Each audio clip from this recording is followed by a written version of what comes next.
Hi everyone! Haley from CapeSpace Mashpee here. I am so excited to share with you this extra special edition of our CapeSpace Connections series featuring our Artist of the Month, Tim Little. Tim's work will be on display at both our Hyannis and Mashpee Commons locations throughout the month of September, so if you're at CapeSpace this month, be sure to check it out. So Tim is quite the unique photographer. I'll let him explain it himself, but to give you a hint, he is quite the night owl. Okay, without further ado, Tim, take it away.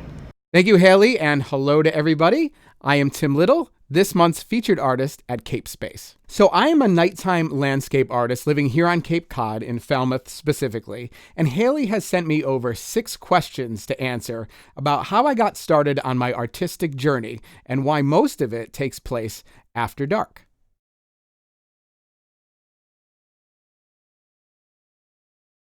When I was growing up, I was really into the night sky. I loved seeing the moon and the moonrise and the moonlight on the horizon and in the yard. I liked looking at the Milky Way. Halley's Comet came through when I was younger, so that was really exciting. And then I eventually got into sci-fi and Star Trek and anything having to do with space travel. I really wanted to be an astronomer, but unfortunately, I'm just not that great at physics, it turns out.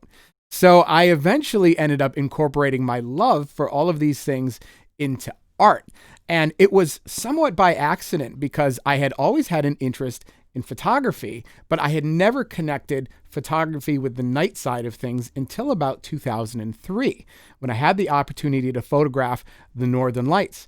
I went out with a camera, not really knowing what I was doing, but just saying, hey, the worst thing that can happen is I don't get any images. And what I ended up with, I was really thrilled to have. In fact, I was so excited, I sent them to the local newspaper and they printed them on the front page the next day. And that's kind of where I got bit by the night photography bug. But I didn't do much with it until about 2008 when I attended a workshop, a night photography workshop out in California in an old desert junkyard, shooting buses and trucks and playing around with colored lights and flashlights and being around people that were also really interested in doing that. I had moved down here in 2006.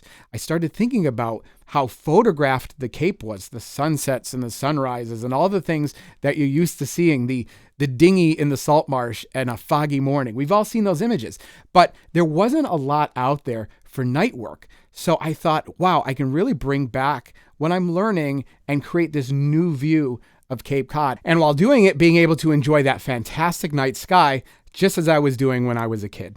A lot of the things I choose to shoot are those quintessential Cape Cod feeling subjects like lighthouses, rock jetties, beaches, shorelines, cranberry bogs, all the things that when you look at them, you think, oh, that's Cape Cod, or at the very least, New England. We have some incredible landscapes here in New England that you can't find anywhere else.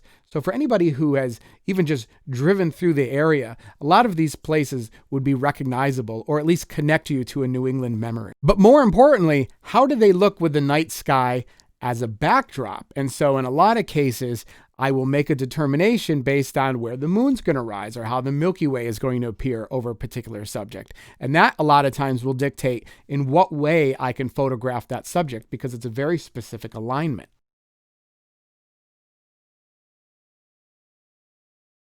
When people take pictures during the day, it happens really quickly because we have a lot of light to work with. So the camera decides that it only needs a fraction of a second to capture that image. Even if you're out at, say, a concert or you're on a city street at night with a lot of the lights around, that picture happens really quickly.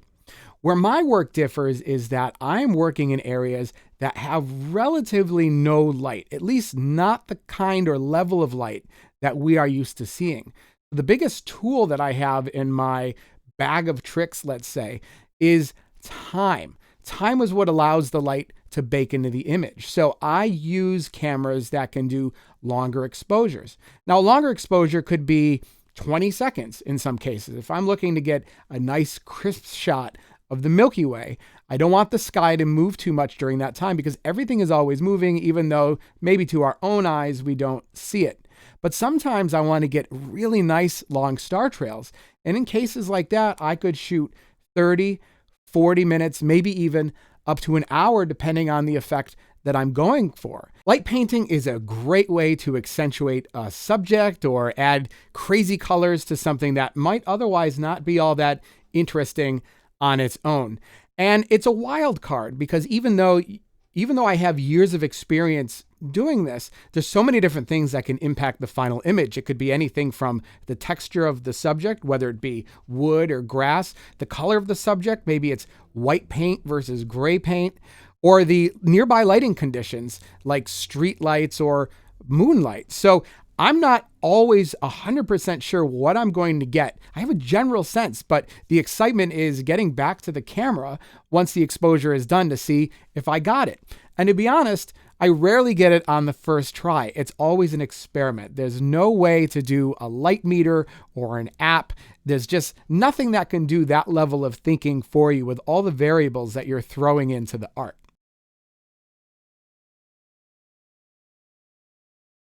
When I first started photographing at night here on the Cape, I could go anywhere and get a new image because night photography was pretty new. There weren't a lot of images of the Cape after dark. So I really felt like I could just point my camera anywhere and instantly have a new image. Night photography has always been a really great way to photograph an overshot area. I often tell people who come to my workshops that the tough part about day photography is whatever image you take here on the Cape today, someone else took 20 years ago. That's just the nature of a tourist environment.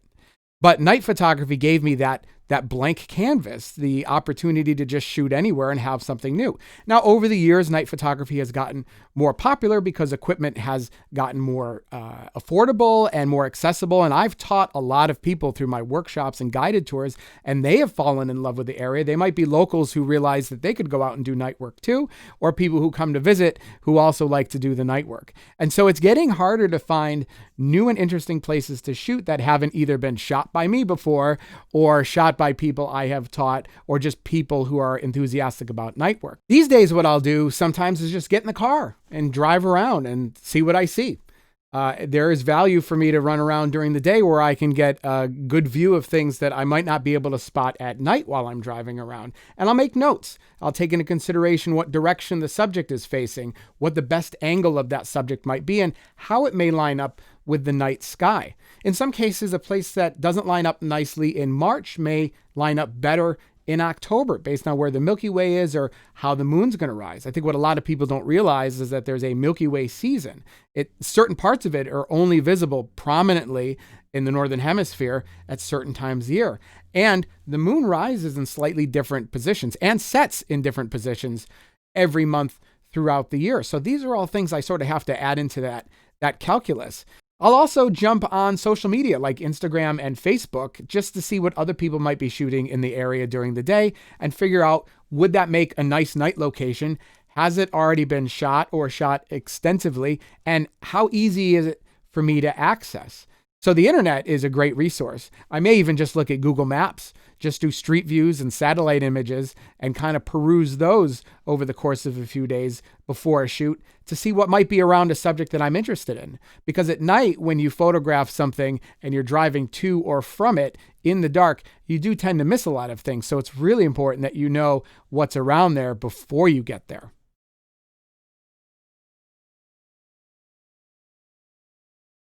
I think the most memorable shoot that I've ever had was on a night back in late June of 2013.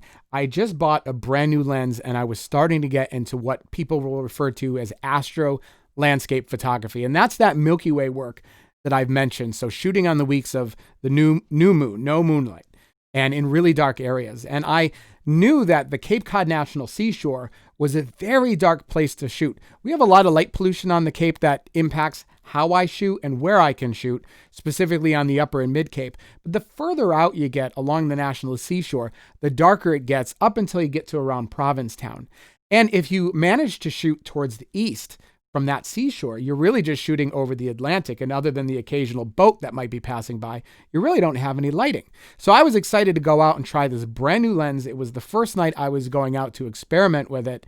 And I decided to hit 3 locations: Nauset Light, the Three Sisters down the road, and Highland Light up in Truro. There are nights where it is hard to get a good image, and that could be because clouds roll in, fog shows up, it starts to rain, I'm tired. Any one of those things could put an end to a shoot night for me. But this particular night was exactly the opposite. Between the beautiful locations, the amazing night sky, the excitement of trying out a new technique, using some new equipment, those memories of that night really, for me, paint a picture of the perfect evening of creativity. And I came home with more images that night than I think I ever have at any one particular shoot. In fact, that whole week was really fantastic. I ended up going to several other locations because we had the same conditions for another 3 days at least.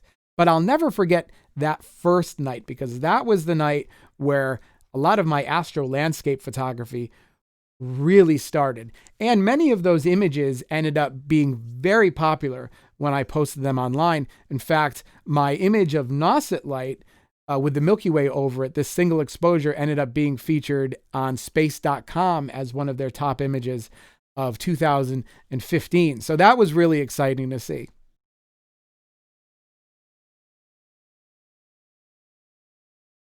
So what have I discovered? Well, that's an interesting question, because I think it's made me more cognizant of the things that are changing. So I'm discovering things that have changed substantially since the first time I've seen them. So for example, there are several old piers along the shoreline in Falmouth and Vineyard Sound that I photographed years ago. And I like to go back and revisit them and try different techniques and different sky conditions. And over that time, I've realized how quickly things in New England disappear when there's lack of attention or maintenance. And I'm watching these old piers and these old docks just slowly wash away year after year. There's just less and less and less. When I go out and shoot in the Southwest, the cars and old trucks and buses and buildings that I see out there have been there for decades, and they don't change. They don't have the salt air, the winds, the driving rain. It's almost like they're in stasis. So I can go out there and shoot the same thing I shot 10 years ago and have it look relatively the same, with the exception of maybe some graffiti. But out here, even just a year, if we have a storm that comes up the coast in October, like Hurricane Sandy, when that came through, that can mean a massive amount of change. So on the one hand, it's a little sad to see that. But I'm happy also that I'm able to capture these as that happens, so I can capture their story. And it also gives me a new environment and a new opportunity to photograph an area I've shot before because of those changes.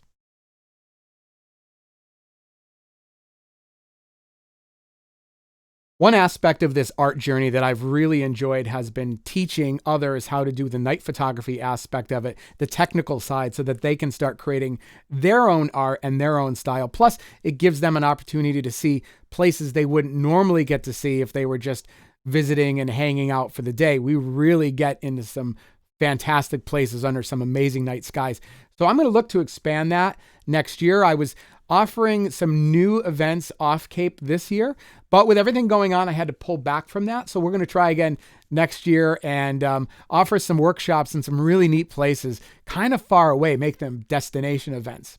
Also, back in 2013, I had come out with my book, Cape Cod Nights, and I was super proud to be able to take my artwork and put it into one of the only books in print for night work anywhere in New England. And it's done quite well. You can find it at your local bookstore, but many people have said and asked, when's the next one?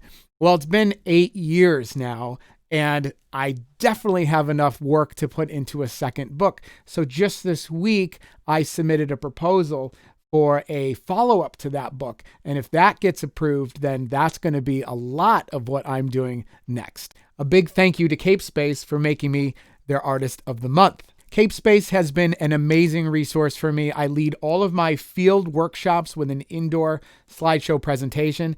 And up until a couple of years ago, I was packing up a projector and a projector screen and driving it to a hotel conference room and then pushing chairs and tables around and setting up my screen and plugging in my projector. And it was not ideal. But then I discovered CapeSpace. They have modern facilities. They have the technology that you need to get that done. It's made my workflow so much easier. I don't dread that portion of my events anymore because I don't have to. They have 2 great locations, one in Hyannis and one in Mashpee, their newer location. So if you're someone who's looking to do a presentation or you need access to an office environment, maybe away from your office or just a quiet place to work outside of your home, I would highly recommend that you check them out. And I'm going to be using them again in the future. If you would like to see more of my artwork, and I hope you do, you can find me online at capeknightsgallery.com and also on Facebook, Instagram, and YouTube.